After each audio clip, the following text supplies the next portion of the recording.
নমস্কার। আজকে তৈরি করছি কুলের টক মিষ্টি আচার। তার জন্য আমি কুলের বোটাগুলো ছাড়িয়ে ভালোভাবে ধুয়ে নেব। এদিকে ভাজা মশলা তৈরি করে নিচ্ছি।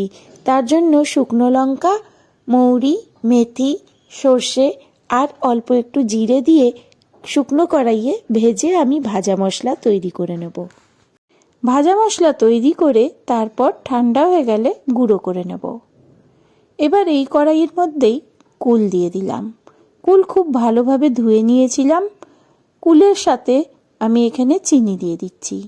কুল এখানে 500 গ্রাম নিয়েছি, চিনি নিয়েছি 300 গ্রাম মতো। তারপর এর মধ্যে আমি দিয়ে দিচ্ছি স্বাদ মতো লবণ।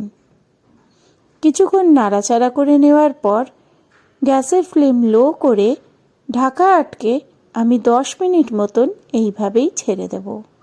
10 মিনিট পর ঢাকা খুলে চেক করে নেব। কুলের আচার রেডি হয়ে গেছে।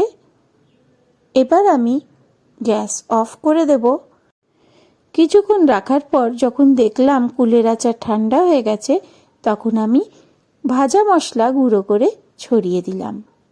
নিন, কুলের আচার রেডি। আজকের আমার এই রেসিপি ফলো করে আপনারাও বাড়িতে চটজলদি কুলের টক মিষ্টি আচার তৈরি করে খেতে পারেন। খেতে কিন্তু দারুণ লাগে। ভিডিও ভালো লাগলে অবশ্যই লাইক, কমেন্ট, শেয়ার করতে ভুলবেন না।